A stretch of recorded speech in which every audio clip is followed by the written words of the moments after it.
ओम सुमुखश्चैकदन्तश्च कपिलो गजकर्णकः लंबोदरश्च विघ्नो विघ्ननाशो विनायकः धूम्रकेतुर्गणाध्यक्षो भालचन्द्रो गजानन द्वादशेतानि नामानि या पठे शृणुयादपि विद्यारम्भे विवाहे च प्रवेशे निर्गमे तथा संग्रामे संकटे चैव विघ्नस्तस्य न जायते। ओम जयंती मंगला काली भद्रकाली कपालिनी दुर्गा क्षमा शिवा धात्री स्वाहा स्वधा नमोस्तुते। नमस्कार, स्वागत है आपका आचार्य वाणी में। मैं आचार्य डॉक्टर विक्रमादित्य आपके साथ हूँ और आज का विषय हमारा है शुक्र प्रधान वृषभ राशि वालों के लिए ग्रहों का योग। इस दिवाली के महापर्व के साथ साथ अक्टूबर के अंतिम काल में क्या खेल आपके साथ रचने वाला है। खेल ही बोल रहे हैं साहब, क्योंकि जो परिवर्तन का ग्रहों का योग है वो बड़ी विचित्र स्थिति में जा रहा है आपके लिए। मंगल महाराज एक विचित्र परिवर्तन का योग बनाएंगे जो आपके लिए मैं कहूँगा कि एक आंदोलनकारी योग बना सकते हैं आपकी राशि के दृष्टिकोण से। और उस स्थिति को यदि आपने लगाम के साथ कंट्रोल नहीं किया तो फिर वो कई बार स्थिति हम पर ही विकट बन सकती है। बहुत ज़्यादा अच्छे बनकर कार्य करने से कई बार क्या होता है कि अननेसेसरी से लोग वो परिस्थितियाँ हमारे विपरीत भी कई बार चली जाती हैं। इस बात का हमको ध्यान रखते हुए कार्य करना चाहिए। खराब नहीं है समय। बृहस्पति महाराज उच्च के होकर आपकी राशि में सुख भाव का योग बना चुके हैं। मंगल अपनी इसी अक्टूबर के अंतिम दौर में अपने राशि में प्रवेश करने वाले हैं जो आपके लिए बहुत सुंदर योग बनाएंगे। लेकिन एक बात ध्यान रखना, कई बार ऐसी स्थिति बन जाती है कि हम बहुत ज़्यादा ताकत में होते हैं, अच्छे योग बना रहे होते हैं, तो कई बार अपना पूर्ण लाभ नहीं करा पाते हैं। तो इसमें कुछ खास रास्ते आपको पकड़ने पड़ेंगे, तब जाकर आप उस परिस्थिति को कंट्रोल में कर सकते हैं। क्या होता है ना, आदमी का बहुत बढ़िया समय आया, उसमें बस ताली ताली बजाते बजाते ही जय हो होते ही निकल जाता है और चीज़ें बाद में सोचता है यार उस टाइम पे ये कर लेते, उस टाइम पे ये कर लेते। ऐसा समय आपका आने का योग बन रहा है। जी हाँ, बिल्कुल आप ग्रहों की गणना समझ लें।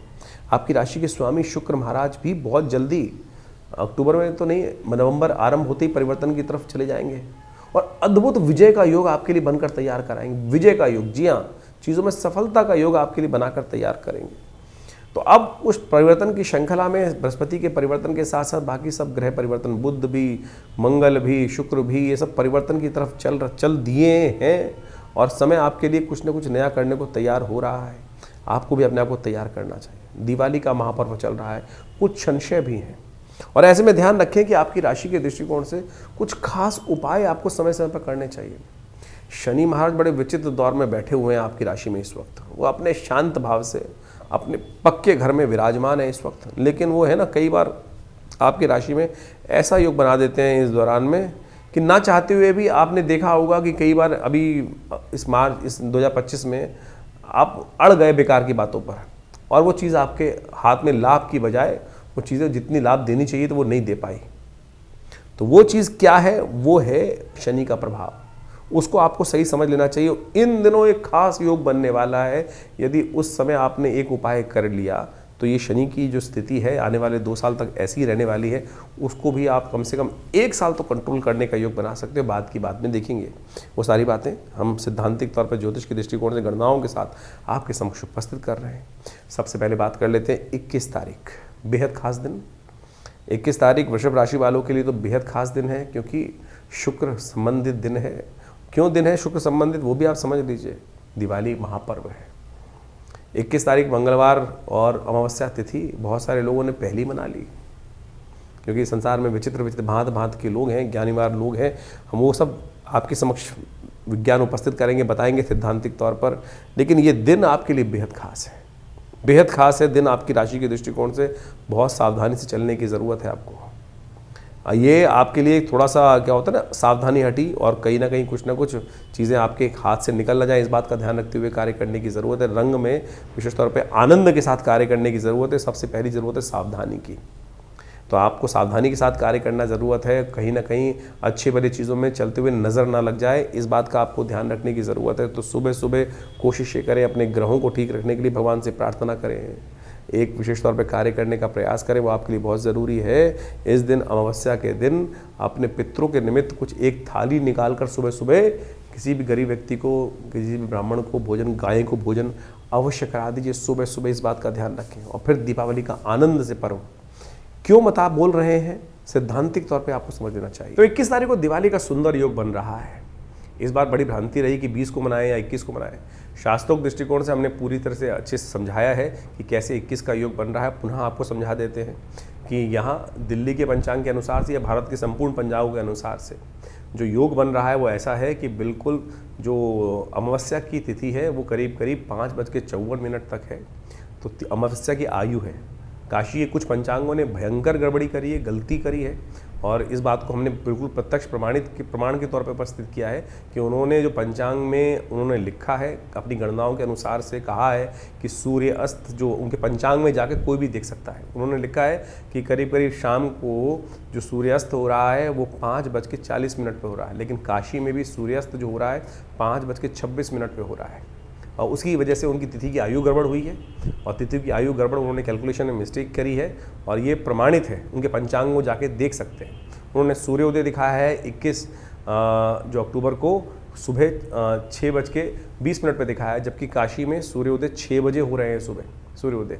तो इतनी बड़ी भयंकर गलती उन्होंने करी है, और उसके कारण से इस समस्त संसार के समक्ष एक ज्योतिष का बड़ा अजीब अपनी गणनाओं के अनुसार से ज्योतिष का नाम खराब किया है।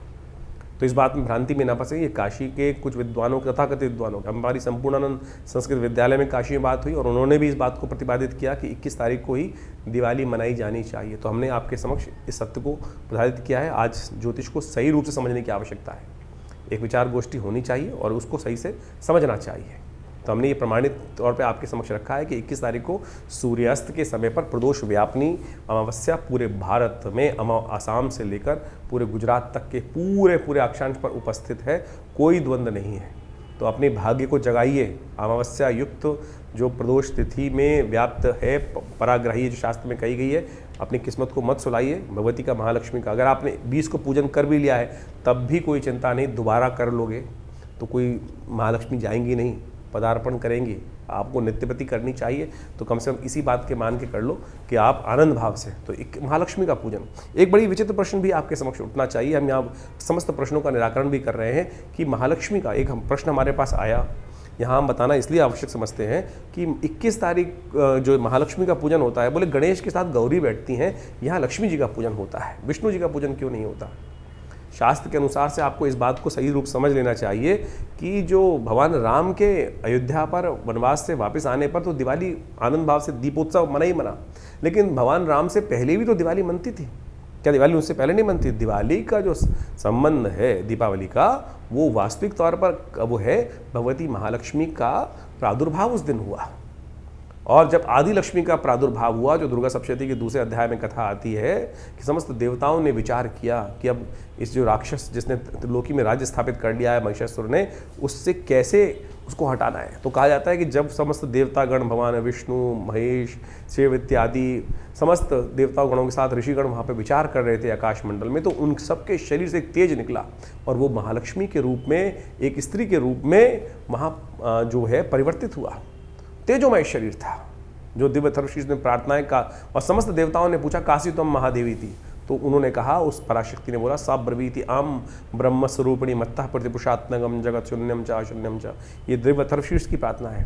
और सब जब उन्होंने अपना पूरा व्याख्यान दिया कि हम कौन हैं, भगवती ने कहा वेदोहम अवेदोहम विद्याम अविद्याम अजाहम अनजाहम, तब आखिरी में सब समस्त देवता कहते हैं नमो देवी महादेवी शिवाय सत्मा। तो ये भगवती का स्वरूप जो है महालक्ष्मी स्वरूप है, उनका जो है वो प्रकट उस दिन हुआ है। तो प्रादुर्भाव उस दिन हुआ है, इसलिए महालक्ष्मी का पूजन उस दिन गणेश जी के साथ किया जाता है। गणेश जी तो सर्वप्रथम पूज्य हैं भगवान शिव के आशीर्वाद से। तो साथ में निर्विघ्नता पूर्ण करने के लिए और महालक्ष्मी की प्राप्ति के लिए इस दिन उनका स्तवन आनंद भाव से होना चाहिए। तो ये सही रूप से आप समझ लीजिए। तो वैसे तो श्री पंचमी के दिन भी भगवती महालक्ष्मी का प्रादुर्भाव बोला जाता है। बहुत सारे लोग द्वंद में फंस जाते हैं। वो कौन सी लक्ष्मी है? वो लक्ष्मी है कि जो सागर मंथन से उत्पन्न हुई श्री पंचमी के दिन। ये भगवती आदि लक्ष्मी है जो जिनकी प्रार्थना भगवान विष्णु ने, भगवान शिव ने, ब्रह्मा ने स्वयं करी है। तो इस बात को जो आपस में मतभेद दिमाग में है भेद, उनको हटा दीजिए। तो आनंद भाव से भगवती की प्रार्थना करें। सुबह अपने पितरों के निमित्त अवश्य जो तर्पण इत्यादि है वो करना चाहिए। पहले पितृ पूजा, बाद में देव पूजा शास्त्र कहते हैं। तो 21 तारीख को सुबह अपने पितरों के निमित्त पूजन करें, उनको तर्पण इत्यादि करें, ब्राह्मण भोजन कराएं। शाम के समय जो प्रदोष काल है, जब सूर्यास्त हो रहा है आपके क्षेत्र में, जैसे दिल्ली में सूर्यास्त करीब करीब हो रहा है, वो हो रहा है करीब करीब 5:40 के आसपास, और उसी समय के बाद से लेकर रात्रि में 8 बजे तक। अब ये छोड़ दीजिए, जब एक बार डिसाइड हो गया कि प्रदोष व्यापनी अमावस्या हो गई, तो उसमें ये छोड़ दीजिए कि 5:57 पर खत्म हो जाएगी, तो फिर उसके बाद कोई फायदा नहीं। अरे पूरा मुहूर्त बन गया, जब योग बन गया तो पूरे 24 घंटे का मुहूर्त बन गया। तो शाम के समय प्रदोष काल में, जब सूर्यास्त के बाद से लेकर जब भी मुहूर्त आपके लिए व्याप्त हो रहा हो बढ़िया, उसमें आप आनंद भाव से माँ भगवती का, श्री गणेश का, लक्ष्मी जी का और साथ में कुबेर इत्यादि का समस्त पूजन घर में आनंद के साथ बैठ के करें। षोडशोपचार, पंचोपचार पूजन अवश्य करने का प्रयास करें, और उससे क्या होगा, भगवती महालक्ष्मी की प्रसन्नता प्राप्त होगी। पूजन के अंत में निशीतकालीन जो पूजा का समय है वो है रात्रि को 11 बजे से लेकर करीब करीब रात के 1:30 बजे तक।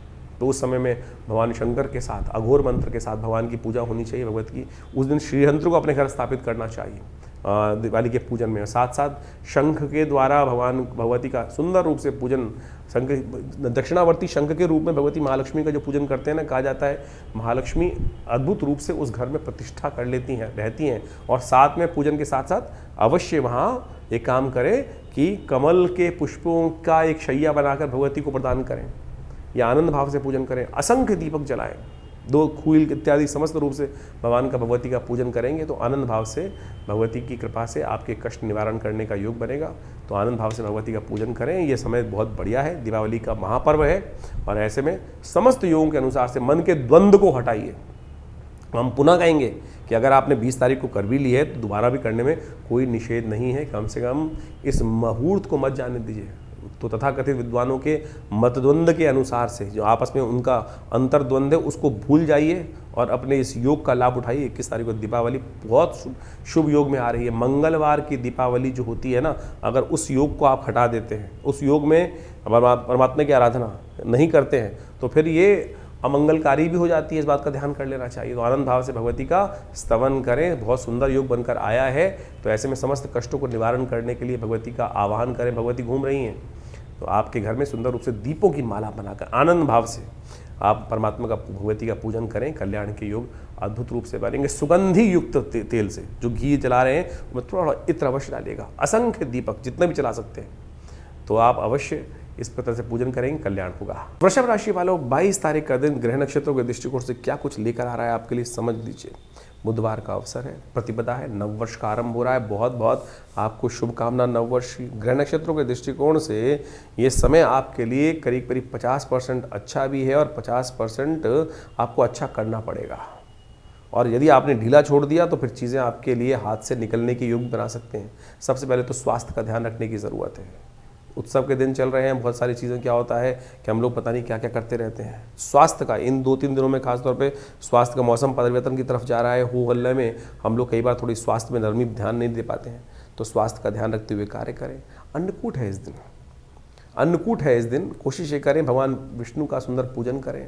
हो सके तो अन्न का दान किसी भी देवस्थल में जाकर अपने द्वारा एक काम करें। आपकी राशि के दृष्टिकोण से या तो गौशाला में, आपकी राशि के दृष्टिकोण सबसे अच्छा रहेगा, गौशाला में सब्जी इत्यादि कुछ भी हरा चारा इत्यादि भिजवाने का प्रयास करें। गोवर्धन है, अन्नकूट है। इस दिन भगवान कृष्ण की सुंदर उपासना करके कष्टों को निवारण करने का योग बना सकते हैं। हमने बता दिया ग्रहों का योग आपके लिए कुछ अच्छा कुछ खराब साथ साथ चल रहा है। खराब को ठीक करना आपके बस में है, कैसे ठीक कर सकते हैं। ये आयु की भी रक्षा करेगा, स्वास्थ्य की भी रक्षा करेगा समस्त रूप से। इस सिद्धांतिक तौर पर क्यों इस दिन पूजन करने से क्या लाभ प्राप्त होता है वो भी आप समझें। 22 तारीख को अन्नकूट भी है, नववर्ष भी आरंभ हो रहा है। गुजरात इत्यादि में आज भी परंपरा है कि कार्तिक कृष्ण पक्ष की प्रतिपदा को नववर्ष के रूप में मनाया जाता है। भगवान कृष्ण की सुंदर उपासना की जाती है और ये दिन अद्भुत योग लेकर आता है। इस दिन जैसा जैसा आप करेंगे, जैसा जैसा आपके साथ होगा, पूरे वर्ष उसी प्रकार का योग बन सकता है। तो अच्छे रेजोल्यूशन, आमतौर पे लोग कहते हैं ना, नए साल के दिन से अच्छी अच्छी बातें सोचनी चाहिए, गलत काम नहीं करना चाहिए, अच्छे कपड़े पहनने चाहिए, सुंदर भाव सोचना चाहिए। वो हम 1 जनवरी के साथ जोड़ देते हैं। ज्योतिष के दृष्टिकोण से, स्कंद पुराण के दृष्टिकोण से स्कंद पुराण में इस बात का वर्णन है कि जो कार्तिक शुक्ल पक्ष की प्रतिपदा है, जिसके दिन अन्नकूट होता है, गोवर्धन की पूजा होती है, उस दिन वो मुहूर्त बनता है कि जैसा जैसा आपके साथ होगा पूरे वर्ष उसी प्रकार के आपके साथ योग घटेंगे। तो इसलिए आनंद भाव से परमात्मा का सुंदर स्मरण करें, जल्दी उठें, भगवान का स्मरण करें, माता पिता का आशीर्वाद लें, गुरुजन का आशीर्वाद लें, और उस दिन भगवान कृष्ण का सुंदर पूजन करना चाहिए। भगवान कृष्ण का अन्नकूट के रूप में, अन्न गोवर्धन के रूप में प्रकृति की पूजा करने का जो सिद्धांत है अद्भुत है। 56 भोग लगाए जाते हैं भगवान को। ये 56 भोग का सिद्धांत भी बड़ा विचित्र है। कहा जाता है कि भगवान ने 7 दिन तक 8 पहर हर रोज़ होते हैं, 7 दिन तक भगवान ने अपने जो कनिष्ठिका उंगली के ऊपर पूरे पर्वत को उठा के रखा। तो इसलिए उनको 56 भोग लगाए जाते हैं। 7 × 8 करेंगे तो 56 आएगा। तो ये 56 भोग जो लगाए जाते हैं आनंद भाव से संपूर्ण समर्पण है भगवान के प्रति, कि भगवान अपने भक्तों की सदा रक्षा करते हैं। और ये कोई इंद्र के साथ द्वेष नहीं है भगवान का। भगवान तो इंद्र के परम हितैषी हैं। ये तो रूढ़िवादी परंपराओं को हटाने की, प्रकृति के साथ व्यक्ति को जोड़ने की कथा है। अद्भुत रूप से इस बात को हमें समझना चाहिए। और एक बात समझें कि जो ये गोवर्धन पर्वत हैं, इनके बारे में अद्भुत कथाएं शास्त्र में बताएं। एक कथा हम आपको समक्ष रख दें कि कैसे भगवान ने शिरोधार्य किया गोवर्धन को। कहा जाता है कि भगवान के ऊपर ऋण था गोवर्धन पर्वत का। जब राम अवतार में सेतुबंध का निर्माण हो रहा था, तब कहा जाता है पूरे हर जगह से लोग अपने अपने जो अपनी सेवाएं देने वहाँ आ रहे थे। पहाड़, पर्वत, कंदराएं सब रूप से वहाँ पे चल दी थी अपनी तरफ से। जब गोवर्धन को पता चला कि भगवान को आवश्यकता है, तो वो भी उठ के चल दिए। भगवान एक जो कहा जाता है हनुमान जी स्वयं उनको उठा के चल दिए थे वहाँ पर लाने के लिए। लेकिन जब पता चला कि समय पूरा हो गया और वहाँ पर सेतुबंध का निर्माण हो गया, तब कहा जाता है कि गोवर्धन रो पड़े और उन्होंने कहा कि मेरे को भगवान की सेवा का सुंदर अवसर नहीं मिला। हनुमान जी ने जब वापस रख दिया उनको वहाँ पर, तो उन्होंने कहा कि मेरी ये जो सृष्टि जो भगवान के समक्ष मेरी ये जो प्रार्थना ये अवश्य रखना कि भगवान मेरे को क्यों आपने भुला दिया, मैं तो आ रहा था सेवा करने देने के लिए अपनी। तब भगवान ने, जब हनुमान जी ने ये बात भगवान के समक्ष रखी, तो भगवान ने कहा अगले इस जन्म में तो नहीं, अगले जन्म में अवश्य ये कर्ज को उतारेंगे। तो कहा जाता है कि जो पत्थर पिघल, जो जब गोवर्धन उस स्थिति में गए तो कहा था वो रो पड़े थे तो वो पिघल गए थे। आज भी वो निशान वहाँ जाके आप देख सकते हैं कि पत्थर गोवर्धन पर्वत के पिघले हुए हैं। तो समर्पण भाव है, वो चलायमान जो है। तो सुंदर रूप से भगवान कृष्ण अवतार जब हुआ तो भगवान ने अपने सिर पर धारण किया उस कर्ज को उतारने के लिए। तो आप सोचे भगवान किसी का सब पे कृपा करने के सुंदर योग बनाते हैं। तो आप इस भाव को ध्यान रखें तो आनंद भाव से समस्त ये समर्पण भाव की भाव है। तो इसलिए आनंद भाव से गोवर्धन का पूजन करें। हमने विवेकानंद योगाश्रम में इस दिन बड़ा विशाल कार्यक्रम रखा है। हमारे गुरुदेव का जन्मदिवस भी होता है, आचार्य केशव देव जी महाराज का। तो उस दिन बड़े आनंद भाव से भगवान गोवर्धन का पूजन, गोबर का बहुत बड़ा पर्वत बनाकर उनका बड़े सुंदर रूप से भगवान का, विष्णु का, भगवान कृष्ण का सुंदर पूजन, कीर्तन इत्यादि समस्त रहता है। तो शाम के समय अन्नकूट का भंडारा रहता है। आप भी आइए और सुंदर रूप से भगवान का सुंदर स्तवन करें। और सबसे पहला काम ध्यान रखिएगा, इस दिन सुंदर योग जो बन रहा है आनंद से रहेगा, पर प्रसन्नता से रहेगा। भगवान का भजन कीजिएगा, जितने अच्छे काम हो सकते हैं वो सब करने का प्रयास करें, क्योंकि यही वो दिन है। पुनः आपको अवगत करा देते हैं। और इस दिन अवश्य भगवान कृष्ण के लिए, भगवान विष्णु के लिए सुंदर पूजा, षोडशोपचार पूजन कर कर उस दिन कम से कम अपने आप को 11 दीपक अवश्य घी के चलाने चाहिए। और 11 दीपक जलाकर सुंदर रूप से शंख की, भगवान विष्णु की सुंदर रूप से पूजा अवश्य करनी चाहिए उस दिन। इस बात का हमें ध्यान रखना चाहिए। तो वृषभ राशि वालों, इस दिन विशेष तौर पर जैसे गोवर्धन के दिन किस प्रकार से आपको पूजन करना है आपने जाना। और 23 तारीख का दिन बृहस्पतिवार है और उस दिन भैया दूज का पर्व है। द्वितीया तिथि है, यम द्वितीया इसको कहा जाता है। इस दिन यमराज जी की पूजा और चित्रगुप्त जी की पूजा अवश्य करनी चाहिए। ग्रह विशेष परिवर्तन की तरफ आपके लिए जाते दिखाई दे रहे हैं और इस दिन कुछ खास यदि उपाय कर लिए जाएं तो अगले दिन से आपकी राशि में एक विशेष परिवर्तन होने का योग बन रहा है, जो नई उम्मीद के साथ ग्रह परिवर्तन की तरफ आपके लिए जाते दिखाई दे रहे हैं। ऐसे में आपकी राशि के दृष्टिकोण से कुछ नए रास्ते आपको प्राप्त होने के योग बन सकते हैं, नए संबंध स्थापित होने के योग बन सकते हैं। अपने विचारों को थोड़ा शांत रखते हुए कार्य करें तो अच्छा रहेगा। छोटी छोटी बातों में क्रुद्ध होना, छोटी छोटी बातों में अननेसेसरी जो है, इन दिनों ग्रह थोड़ा थोड़ा आपको एग्रेशन बढ़ाता दिखाई दे रहा है। उस एग्रेशन को आपको कंट्रोल करने की ज़रूरत खास तौर पर दिखाई देती है और उसको कंट्रोल कर लेंगे तो आपके लिए बहुत अच्छा रहेगा। एक बात ध्यान रख लें, आने वाले 3-4 दिन आपके लिए बहुत फेवरेबल योग बनते दिखाई देंगे। कई ग्रहों का परिवर्तन का योग बनेगा, उनको सही समय पर सही चीज़ों को उपयोग करना है। रात्रि में चंद्रमा परिवर्तन होंगे और नई उम्मीद जगाएंगे। तो बहुत ज़रूरी काम जो हों वो अगले दिन के लिए टाल दें, वो आपके लिए फेवरेबल रहेगा। महत्वपूर्ण डिसीजंस इस दिन लेना बहुत ज़्यादा उपयुक्त नहीं दिखाई देते। यम द्वितीया है इस दिन। सैद्धांतिक तौर पे कुछ खास उपाय शास्त्र में वर्णित हैं, वो इस दिन अवश्य करने चाहिए। जो हमने आपको एक उपाय बताया कि शनि को अनुकूल करने के लिए बहुत विशेष ज़रूरत है, वो इसी दिन उपाय किया जाएगा। 23 तारीख की भैया दूज है। कार्तिक जो शुक्ल पक्ष की द्वितीया है, ये यम द्वितीया है। देखिए, दीपावली का महापर्व बड़े सुंदर रूप से आपको समझ लें, यमराज जी की पूजा से, यमदीप दान से शुरू होती है और जो है वो अंत भी यमदीप दान से ही होता है। ये कार्तिक के महीने में दीप दान का ही महत्व है। सरलता से एक दीप जलाकर ही आप समस्त अपने पापों से मुक्ति प्राप्त कर सकते हैं, भगवान का सानिध्य प्राप्त कर सकते हैं, पुण्यों को जगा सकते हैं। ये यमदीप दान जो यम द्वितीया है, जिसको भाई दूज बोला जाता है, इसके पीछे भी अद्भुत कथा है। यमराज जी और यमुना जी आपस में भाई बहन हैं, सूर्य पुत्र पुत्री हैं दोनों के दोनों। और कहा जाता है कि यमुना जी हमेशा यमराज जी से कहती थी कि हमारे यहाँ कभी भोजन करें आके। धर्मराज हमेशा व्यस्त रहते थे, टाइम नहीं मिलता था। तो यम द्वितीया के दिन यमराज जी जाकर बहन यमुना के यहाँ भोजन करते हैं और कहा जाता है कि इस दिन समस्त भाइयों को अपनी बहन के घर जाकर ही भोजन करना चाहिए, अपने घर भोजन नहीं करना चाहिए। इस बात का ध्यान रखना चाहिए। शास्त्र में तो यहाँ तक प्रमाणित है कि अपने घर में चूल्हा ही ना जलाएं, उस दिन जाके बहन के घर ही भोजन करना चाहिए। तिलक किया जाता है। क्या होता है इससे? इससे बहन के कष्ट दूर हो जाते हैं और भाई की आयु बढ़ जाती है। यह सुंदर शास्त्र में सिद्धांत है, कोई और टोटके की जरूरत ही नहीं भाई। तो इसलिए बहन से बढ़िया भाई को कौन आशीर्वाद दे सकता है? ये संबंध है सुंदर रूप से। समस्त अहम को त्यागिए और जाकर अपने परिवार में सामंजस्य स्थापित करने के लिए, आशीर्वाद के लिए, समस्त कष्टों को दूर करने के लिए इतनी बढ़िया व्यवस्था शास्त्र में वर्णित है, इसका पालन करना चाहिए। और शाम के समय काम अवश्य करना चाहिए। यम द्वितीया के दिन यमुना जी के घाट पे या किसी भी पानी के घाट पे जाकर, तालाब में या नदियों पे जाकर, हो सके यमुना तो सबसे श्रेष्ठ है, शाम को 7 क्या करना चाहिए, एक नोट कर लीजिए, उपाय है, अद्भुत उपाय। ये नोट करके जो कर लेगा उसके पूरे वर्ष के लिए समस्त कष्ट दूर होने के योग बन जाएंगे। छोटा सा उपाय है। आपको क्या करना है, 7 पत्ते मंदार के लेकर उसमें जो 7 ही पत्ते बेर के रखने हैं और उसके ऊपर एक दीपक रखना है और उसको चलते पानी में प्रवाहित करना है। गन्ने का एक डंडा लीजिए, गन्ना जो होता है उससे डंडा लेकर उसको हल्का सा पानी हिला दीजिएगा और अपने सिर पर से वार कर इसको अर्पित कर दीजिए चलते पानी के अंदर या किसी पोखर पे।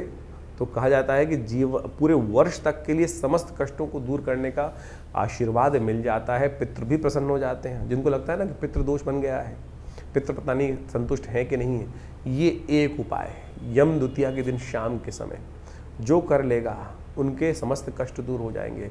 शनि से जो परेशान है, एक बात और नोट कर ले, शनि भी सूर्यपुत्र ही हैं और जो विशेष तौर पर यमुना जी के भाई ही हैं। ये उपाय यदि आप कर लेंगे तो शनि की जो आपके जीवन में कष्टों के योग चल रहे हैं, शनि 7.5 चल रही है, ढैया चल रही है, कुछ भी चल रही है, तो उससे भी कष्ट निवृत्ति का योग बन जाएगा। तो ये अकाट्य प्रयोग है, आप ध्यान लीजिए। तो इस बात का ये उपाय आपने कर लिया तो आप समझ रहे हैं शनि भी आपके अनुकूल हो जाएंगे, शनि आपको परेशान नहीं करेंगे। तो इस शास्त्रोक्त विधि के अनुसार से हमने पौराणिक कथाओं के माध्यम से ये जो पूरा समस्त आख्यान आपके समक्ष उपस्थित किया है, कर लीजिए, कल्याण होगा। वृषभ राशि वालों के लिए सुंदर रूप से इस दिन देखिए, जैसी क्या उपाय एक और करना चाहिए, चित्रगुप्त जी का पूजन और यम राज्य का पूजन भी होना चाहिए। सुबह सुबह हो सके तो किसी उपयुक्त ब्राह्मण जी को और पंडित जी को बुलाकर यम के निमित्त एक तर्पण किया जाता है और वो अवश्य कर लेना चाहिए। थोड़ी देर का 10 मिनट का टाइम लगता है। किसी देवस्थल पे जाकर या किसी घाट पे जाकर किसी योग्य ब्राह्मण को बुलाकर उनके द्वारा यदि यम तर्पण इत्यादि कर ले तो कहा जाता है पूरे 1 वर्ष तक हमारे समस्त अनिष्टों को दूर करने के लिए इस दिन ये उपाय संपूर्ण रूप से कल्याण का योग बना देता है। 24 तारीख शुक्रवार का दिन है, उस दिन तृतीया तिथि विद्यमान है। सबसे बड़ा परिवर्तन तृतीया को होने जा रहा है आपकी राशि के दृष्टिकोण से। ग्रह परिवर्तन की तरफ जा रहे हैं। बुध महाराज जो इतने दिनों से अननेसेसरी के जुर्माने आप पे करते दिखाई दे रहे थे, बने बनाए काम आपके हाथ से निकल रहे होंगे, ऐसा योग भी आपने कुछ देखा हुआ कुछ दिन से। उन सब चीज़ों में अब आपके लिए समय अच्छे से ऑर्गेनाइज करने का आता दिखाई दे रहा है। चीज़ें आपके फेवर में आने के योग आप स्वयं बनाते दिखाई देंगे। ऐसा योग बन रहा है, चंद्रमा परिवर्तित करके आपकी राशि के दृष्टिकोण से बहुत बढ़िया जगह चला गया है। साथ में बुध भी वहीं परिवर्तन करने की तरफ चलते चले आ रहे हैं तेजी गति से, जो दोपहर को करीब 12:40 पर योग बनाएंगे। और ये बुध का ये परिवर्तन अपने चंद्रमा के साथ योग जो बनाकर तैयार हो रहा है, पिता पुत्र का जो संबंध बनकर तैयार हो रहा है, ये आपकी राशि के दृष्टिकोण से बड़ा अच्छा योग बना रहा है आपके लिए। और ये आपको खास तौर पर ऐसे ऐसे चीज़ों को लाभ दे सकता है, क्योंकि बृहस्पति की दृष्टि इन पर पड़ रही है, तो ये लाभ की स्थिति को कई गुना अधिक बढ़ा सकता है। तो ऐसे में आपको पूरी तरह से निष्ठ होकर साथ काम करने की ज़रूरत है। गौ पूजन अवश्य करें गाय का, क्योंकि बुध का चंद्रमा के साथ योग जो होता है पिता पुत्र में कई बार अनबन हो जाती है। उसको ठीक करने के लिए एक छोटा सा उपाय बता देते हैं, कुछ दिन यदि कर लेंगे तो अच्छा रहेगा। कम से कम 1-2 दिन विशेष तौर पर गोपाष्टमी तक एक काम कर लिया करें। एक पालक की गड्डी लेकर गाय को डाल दिया कीजिए, यह आपके लिए बहुत उपयुक्त रहेगी, अच्छी रहेगी, आपके लिए कष्टों को दूर करने वाले योग बनाएगी। वैसे बुध का ये परिवर्तन आपकी राशि के दृष्टिकोण से काफ़ी फेवरेबल है और बुद्धि में नए रास्ता उत्पन्न करने का योग बना सकता है। 25 तारीख शनिवार का अवसर, चतुर्थी तिथि विद्यमान है और इस दिन भद्रा का योग भी है, ध्यान रखिएगा। नए कार्यों का आरंभ करने के दिन अच्छा नहीं है, लेकिन ओवरऑल ग्रह के दृष्टिकोण से देखा जाए तो करीब करीब 70% ग्रह आपके फेवर में जाते दिखाई दे रहे हैं। पूरी हिम्मत के साथ कार्य करने की ज़रूरत है। नए विचार, नई सोच के साथ ग्रह आपके लिए लाभ देने के योग बनाते दिखाई दे रहे हैं। बृहस्पति पूर्ण दृष्टि से चंद्रमा और बुध पर अपना योग बना के तैयार है और ये आपके लिए बड़ा अनुकूल रहेगा। शनिवार का अवसर है और शनि महाराज आपकी राशि के दृष्टिकोण से करीब करीब इस वक्त अच्छी कंडीशन में ही है, ख़राब कंडीशन में ही नहीं है। तो इसलिए आप हो सके तो थोड़ा सा उनको और ठीक करने का प्रयास कर लीजिए। काली उड़द का दान, साबुत वाली का अवश्य करने का प्रयास कीजिए, वो आपके लिए कहीं ना कहीं अच्छा ही रहेगा। थोड़ा बहुत जो कष्ट चल रहा है उसको ठीक करने के योग बनाएगा। 26 तारीख रविवार का अवसर, पंचमी तिथि विद्यमान है और इस दिन ग्रह का परिवर्तन का योग बन रहा है, वो आपके लिए आपको समझ लेना चाहिए। सौभाग्य पंचमी है, ज्ञान पंचमी का योग बन चल रहा है और ये जो परिवर्तन ग्रहों का हो रहा है, ये थोड़ा सा आपकी राशि के दृष्टिकोण से ऐसा हो सकता है कि थोड़ा सा आपको ज्ञान विशेष तौर पर उत्पन्न करने के योग बना सकता है। सौभाग्य पंचमी आमतौर पे बोली जाती है। ध्यान रखिएगा कि इस वक्त जो ग्रह है वो थोड़ा सा निरस्ता उत्पन्न करता दिखाई देगा आपके जीवन में। थोड़ा सा कहीं ना कहीं किसी की बात कुछ लग गई, दिल पे लग गई और उससे आप इमोशनल पॉइंट ऑफ व्यू से थोड़े से कहीं ना कहीं अनमने से परेशान होने के योग बना सकते हैं। तो ऐसा ना करें। थोड़ा सा कई बार अच्छे लोग भी होते हैं, कई बार खराब भी लोग होते हैं, तो हर बात को दिल में लगाना ठीक नहीं, इस बात का ध्यान रखें। रविवार का अवसर है, सुबह सुबह हो सके तो कोशिश करें भगवान सूर्य का दर्शन करें। छठ महापर्व का आरंभ हो रहा चाहता है तो ऐसे में इस दिन विशेष तौर पर भगवान सूर्य को दर्शन कर कर उनको अर्घ देना चाहिए और हो सके तो गायत्री का स्तवन भी कर लें। ज्ञान पंचमी है, संत महात्माओं का आशीर्वाद लेने का प्रयास करें तो वो आपके लिए अच्छा रहेगा। 27 तारीख का दिन सोमवार का अवसर, षष्ठी तिथि विद्यमान है और इस दिन आपकी राशि के दृष्टिकोण से मंगल महाराज शनि के उस षडाष्टक योग से बाहर निकल कर आ रहे हैं और शनि के षडाष्टक योग से जो निकल कर बाहर आकर आपकी राशि में एक पंच महापुरुष योग का निर्माण कर रहे हैं गोचर के दृष्टिकोण से, ये बहुत महत्वपूर्ण आपके लिए रहने वाला है। आप अकेले ही बहुत लंबी छलांग लगाने के लिए तैयार बैठे हैं, बस बैलेंस करने की ज़रूरत है। महत्वाकांक्षा बहुत अधिक नहीं होनी चाहिए। कई बार हीट ऑफ द मोमेंट में आकर कार्य नहीं करना है, इस बात का ध्यान रखना है। ग्रह बहुत अच्छी कंडीशन में आ गए हैं, लेकिन कई बार होता है अति उत्साहित व्यक्ति कई बार चीज़ों को उतने लाभ नहीं ले पाता है। अति उत्साह में कार्य करना आपके लिए बहुत अच्छा नहीं रहेगा, इस बात का थोड़ा ध्यान रखते हुए कार्य करें। आप पर ज्ञान के अंकुश की आवश्यकता है। बृहस्पति पूरी तरह से दृष्टि डाल रहे हैं, लेकिन फिर भी नित्य प्रति हनुमान जी का स्तवन। शनि के आगोश से मंगल बाहर आ गए हैं, शनि के नेगेटिव प्रभाव से आ गए हैं और ऐसे में यदि हनुमान जी का थोड़ा सहारा आपने नित्य प्रति, ये 1.5 महीने तक यहाँ रहेंगे पूरे दिसंबर तक और बृहस्पति तब तक आपके लिए वारे न्यारे करने के योग बनाएंगे। तो आप एक काम करें, जब तक यहाँ बृहस्पति मंगल चल रहे हैं आपकी राशि के दृष्टिकोण से, तब तक हर रोज़ यदि हो सके तो हनुमान जी का स्तवन एक बार रात्रि में या सुबह हनुमान जी का नाम ले लिया कीजिए और देखिएगा फिर और देवता चित्तन धन हनुमत से ही सर्व सुख कर ही। ये ग्रह परिवर्तन की तरफ जो गए हैं वो आपके लिए बहुत सुंदर परिवर्तन का योग बनाकर तैयार हो रहे हैं और जैसे ही शुक्र भी आपकी राशि में परिवर्तन का योग बनाएंगे, फिर देखिएगा पूरे पाँचों की पाँचों उंगलियां घी में जाने के योग आपके लिए बना के बहुत बढ़िया तरह से तैयार कर सकते हैं। सूर्य षष्ठी है इस दिन, छठ का महापर्व है। इस दिन सूर्य को अवश्य अर्घ देना चाहिए, हो सके तो गेहूँ इत्यादि का दान करना चाहिए, कल्याण होगा। 28 तारीख मंगलवार का अवसर, षष्ठी तिथि थोड़ी वृद्धि की तरफ है और इस वक्त पंचांग के अनुसार से दिखाई दे रही है और ग्रहों का योग जो परिवर्तन की तरफ जा रहा है वो बहुत विशेष आपके लिए योग बना सकता है। आज का दिन थोड़ा सा कमज़ोर दिखाई देता है, मनोमस्तिष्क में थोड़ा सा हाँ ना की स्थिति बार बार बनती रहेगी, चीज़ों को करने की तरफ उत्साह जाएगा, फिर थोड़ा सा ढीला हो जाएगा। लेकिन आज के बाद का जो दिन रहेगा वो बहुत महत्वपूर्ण आपके लिए दिखाई देता है और उसका इंतज़ार करना चाहिए। आज कोई बड़ा डिसीजन नहीं लेना चाहिए, थोड़ा इंतज़ार करके कार्य करने का प्रयास करना चाहिए, वो आपके लिए अच्छा रहेगा। आज के दिन विशेष तौर पर थोड़ा उपाय कर लीजिए, हो सके तो थोड़ा सा केले इत्यादि का दान, हो सके तो किसी हनुमान जी के मंदिर में जाकर मंगल के निमित्त थोड़ा सा एक काम करें, एक लाल दीपक प्रज्वलित करके लगा दें, थोड़ा हनुमान जी के मंदिर में चूरमे का प्रसाद लगा दीजिए, जलेबी का प्रसाद लगा दीजिए। कई बार इस प्रकार का जो परिवर्तन होता है वो कई बार घर में थोड़ी अशांति का वातावरण बना देता है। आपकी चीज़ों को लोग सही समझ नहीं पाते, ऐसा ध्यान रखने की आवश्यकता है। आउट ऑफ द वे जाकर लोगों की हेल्प करना इस वक्त आपके लिए पनौती बन सकता है, इस बात का आपको ध्यान रखना चाहिए। तो जितनी ज़रूरत हो उतना ही आप कार्य करें और बियॉन्ड जाकर और कोशिश ये करें जो कार्य कर रहे हैं उसका ढूंढेरा पीटने की आवश्यकता है, बताने की आवश्यकता है। इस वक्त कोई अंतर्यामी नहीं है जो आपके किए गए अच्छे कार्य को समझ ले। लोग तो सोचेंगे पता नहीं किसने कर दिया, कम से कम बताने की आवश्यकता है, इस बात का ध्यान रखना, नहीं तो मन की बात मन में रह जाएगी और वो आपको परेशान करने की योग बना सकती है। तो वृषभ राशि वालों, आपकी राशि के दृष्टिकोण से 29 तारीख के ग्रह क्या कह रहे हैं वो जान लीजिए। बुधवार का अवसर है, सप्तमी तिथि विद्यमान है और इस दिन ग्रह नक्षत्रों के दृष्टिकोण से आपके लिए दो प्रकार के पॉजिटिव योग, दो में कहूँगा 3 प्रकार के 4 प्रकार के पॉजिटिव योग इस वक्त पूरी तरह से बनकर तैयार हो गए हैं। बृहस्पति पूरी तरह से सपोर्ट में है, चंद्रमा पूरी सपोर्ट में है, मन भी सपोर्ट में है, ज्ञान भी सपोर्ट में है, उत्साह भी सही है और तो और बहुत सारे ग्रह आपकी राशि के दृष्टिकोण से सही हो रहे हैं। लेकिन फिर भी कहीं ना कहीं आपको थोड़ा सा इनिशिएट लेना पड़ेगा, तब जाके कार्य कर सकते हैं। गजकेसरी योग बना हुआ है, मंगल बहुत बढ़िया है, शनि महाराज बहुत बढ़िया बैठे हुए हैं। लेकिन क्या है कि जो योग है पॉजिटिव बिल्कुल बने हुए हैं, लेकिन राहु का उपचार फिर भी अभी कहेंगे कहीं ना कहीं एक राहु का कलंक इस कुंडली में अभी भी लगा हुआ है और यदि उसको ठीक कर लिया तो बिल्कुल बहुत बढ़िया चीज़ आपके लिए हो सकते हैं। तो ऐसे में आज जब राहु काल आपकी कुंडली में जब बन रहा हो योग, यानी मध्याह्न काल में, दिन में दोपहर के समय जब राहु काल बना हो, तो उस समय में एक उपाय अवश्य कर लीजिएगा, तब जाकर दिन पूरा पॉजिटिव हो सकता है आपके लिए। ऐसे में जब राहु काल दिन का मध्यकाल चल रहा हो उस समय थोड़ा बिल्लियों को दूध डाल दीजिए।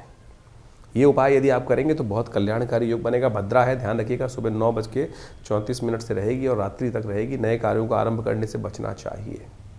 इस दिन अभिजीत मुहूर्त भी नहीं होता है, लेकिन ग्रह करीब करीब पॉजिटिव है आपके लिए। दिमाग को खोलना पड़ेगा थोड़ा सा, और राहु ने थोड़ा दिमाग बंद कर रखा है इन दिनों, इसलिए हो सके तो कभी कभी अपने घर में विशेष तौर पर एक काम किया कीजिए, शाम के समय एक अवश्य गूगल की धुनी कर दिया कीजिए, क्योंकि ये अभी करीब 1-1.5 साल ऐसे चलना है राहु ने यहाँ पर। तो इसका उपाय लगातार आपको करने की ज़रूरत है। बाकी सारे ग्रह फेवर में आपके तैयार होकर बैठे हुए हैं। बिल्कुल दिमाग खोलने की आवश्यकता है, आशीर्वाद की ज़रूरत है, अपने अलावा दूसरों की बातें भी सुनने की ज़रूरत है। 30 तारीख ग्रह नक्षत्रों के दृष्टिकोण से क्या सा योग बन रहा है वृषभ राशि वालों के लिए जान लीजिए। बृहस्पतिवार का अवसर है, अष्टमी तिथि है, गोपाष्टमी का योग चल रहा है और ग्रह करीब करीब 80% आपके फेवर में ग्रह योग बना रहे हैं इस वक्त। थोड़ी बहुत कमी शुक्र महाराज की है, वो परिवर्तन की तरफ बहुत जल्दी आते दिखाई दे रहे हैं। इस दिन अवश्य हो सके तो गौ सेवा करें और हो सके तो गुड़ का दान करें, और गुड़ को गाय को खिलाने से आपके जो ग्रह हैं वो और बढ़िया होंगे। और शाम के समय अवश्य ये उपाय करने का प्रयास करें, क्योंकि आपका राहु, जैसे साहब ने कहा कुछ दिन पहले कि अच्छा नहीं चल रहा है। राहु को ठीक करने के लिए गाय के अंदर समस्त देवताओं का वास होता है, और अपने राहु के निमित्त भी ठीक करते हुए कोशिश ये करें धूप बत्ती से गाय की आरती भी उतार लीजिए, दीपक से गाय की आरती भी उतार लीजिए, धूप बत्ती ज़रूर रखिएगा उसके अंदर। और ये धूम्र के द्वारा गऊ के कंडे पर, विशेष तौर पर गाय गौशाला जाएं, थोड़े कंडे उठा लाइएगा और उन कंडों पर अपने शाम के समय अपने घर में थोड़ी गूगल डाल के कर लिया कीजिए। गोपाष्टमी को लाए हुए कंडे आपकी राशि के दृष्टिकोण से इस राहु के नेगेटिव प्रभाव को धीरे धीरे ठीक करने की तरफ भी सुंदर उपाय करने के रास्ते बना सकते हैं। 31 तारीख का दिन शुक्रवार का अवसर है, नौमी तिथि विद्यमान है और इस दिन ग्रहों ने परिवर्तन का तरफ रास्ता बनाया है और जो आपके लिए विजय का शंखनाद उत्पन्न करने के योग बना रहे हैं, और ये चीज़ें बहुत पॉजिटिव आपके लिए जाती दिखाई दे रही हैं। पंचक आरंभ हो रहा है, इस दिन ध्यान रखिएगा। जो लोग कंस्ट्रक्शन वाले काम कर रहे हैं, चीज़ें नए आरंभ करना चाहते हैं, तृण एकत्र करते हैं, लकड़ी एकत्र करते हैं, तो उनको ध्यान रखना चाहिए। तो थोड़ा सा उनके लिए 5 दिन का समय ध्यान वाला रहेगा और बाकी ग्रह अच्छे हैं। लेकिन इस दिन आंवला नवमी है, आरोग्यता प्राप्त करने का अद्भुत दिवस है, भगवान विष्णु की कृपा प्राप्त करने का अद्भुत अवसर। आंवला नवमी के दिन विशेष तौर पर भगवान विष्णु की उपासना जो कर लेते हैं उनके समस्त आयुष संबंधी समस्याएं ठीक करने के योग बन जाते हैं। शास्त्र के दृष्टिकोण से कहा जाता है कि इस दिन से आंवला पूजन करने के बाद एक आंवला रोज यदि पूरी सर्दी आप खा लें तो आपकी स्वास्थ्य संबंधी समस्या, जो ग्रह इस वक्त शनि को देख लें, चाहे आप बृहस्पति को देख लें, वो कहीं ना कहीं स्वास्थ्य के मामले में थोड़ा नेगेटिव चल रहे हैं, तो उनको ठीक करने के लिए ये सुंदर योग है, तो इसको अपनाइए, कल्याण होगा। तो ये जो ग्रहों का योग आपने समझा, नित्यपति जो ग्रहों का परिवर्तन आपके समक्ष उपस्थित होता है, और इस अक्टूबर के महीने में तो बहुत सारे महत्वपूर्ण ग्रह परिवर्तन की तरफ जा रहे हैं, ये सब आपको समझ में आना चाहिए। मंगल स्वग्रही होने जा रहे हैं, शुक्र बहुत जल्दी अक्टूबर समाप्त होते ही स्वग्रही अपने रूप में आ जाएंगे, बृहस्पति उच्च के हो गए, शनि अब पुनः मार्गी होने की तरफ जा रहे हैं। तो ये ग्रहों का जो विशेष परिवर्तन है, कुछ नया, यानी दीपावली के बाद से ऐसे जैसे ग्रहों का परिवर्तन होने के योग बने हैं, वो महत्वपूर्ण परिवर्तन आपके जीवन में लाने के योग बनाएंगे। जब ग्रह अपनी शक्ति में आते हैं तो कई प्रकार से अच्छे समय को आपके समक्ष लाने का उपस्थित योग बना देते हैं। तो ऐसे में हमको अपने आप को तैयार करना चाहिए। तो ग्रहों का योग जो है, जिस प्रकार से आपने समझा है, आपकी राशि के दृष्टिकोण से परिवर्तन की तरफ चला गया है। चीज़ें बिल्कुल बहुत सारी चीज़ों के मामलों में अनुकूल परिस्थिति बन रही हैं। जो शनि का मंगल के साथ एक विचित्र प्रकार का योग पिछले करीब 3-4 महीनों से 5 महीनों से लगातार चल रहा था। पहले समसप्तक योग, पहले षडाष्टक योग, फिर षडाष्टक योग तो पुनः बना, और अब मंगल पूर्ण ताकत में आ चुके हैं, बृहस्पति से दृष्ट हो चुके हैं, शुक्र भी स्वग्रही होने के योग बना रहे हैं। तो इस प्रकार से इन सब समस्त ग्रहों ने परिवर्तन कर आपकी किस्मत में कुछ नया करने का, व्यवस्था बनाने का योग बनाया है। तो आप अच्छे से समझ लीजिए, और जब समय ठीक चल रहा हो ना, तो हमको पूरा तटस्थ होकर, कई बार क्या होता है, मन हतोत्साहित हो जाता है, लगातार कई बार जीवन में समय खराब चल रहा होता है तो मन ये ऐसा हो जाता है कि कुछ होगा ही नहीं, मेरे करने से कुछ होना ही नहीं है।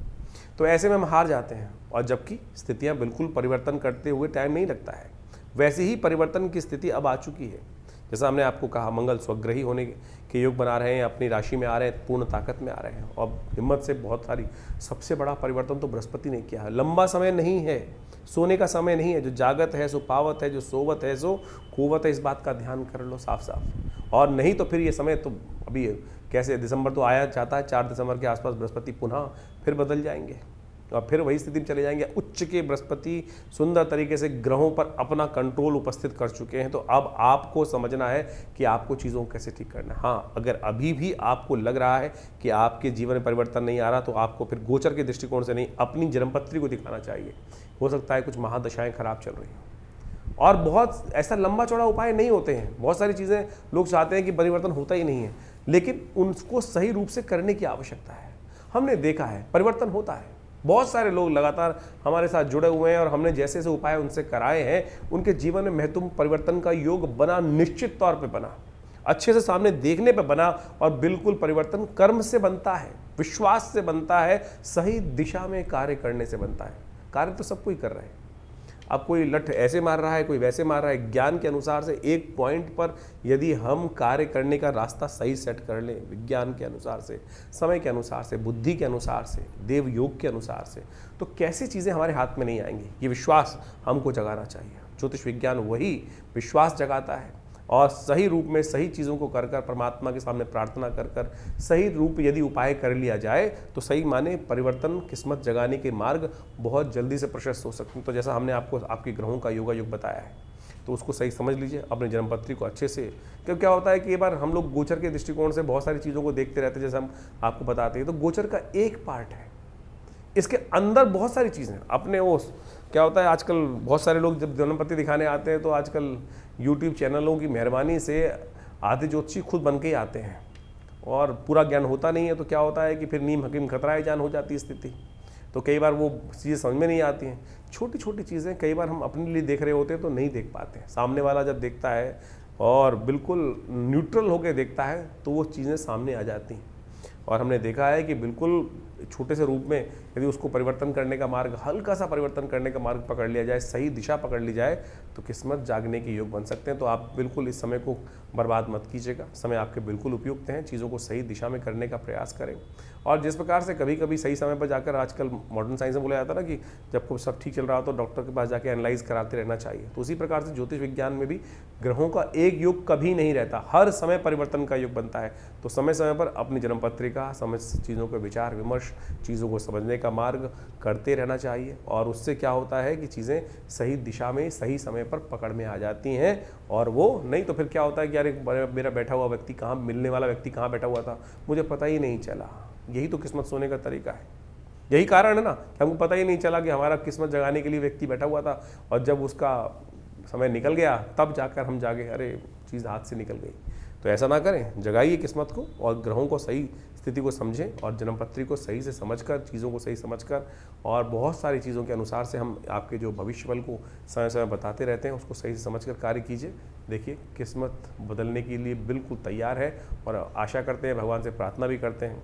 जैसा हमारे आश्रम पर नित्य प्रति बहुत सारी अनुष्ठान इत्यादि, यज्ञ इत्यादि, पूजा इत्यादि चलती रहते हैं। जन कल्याण के योग बनाएं, अपने स्वयं भी अच्छा करें और समाज को भी अच्छी तरफ ले जाने का प्रयास करें। धन्यवाद, नमस्कार।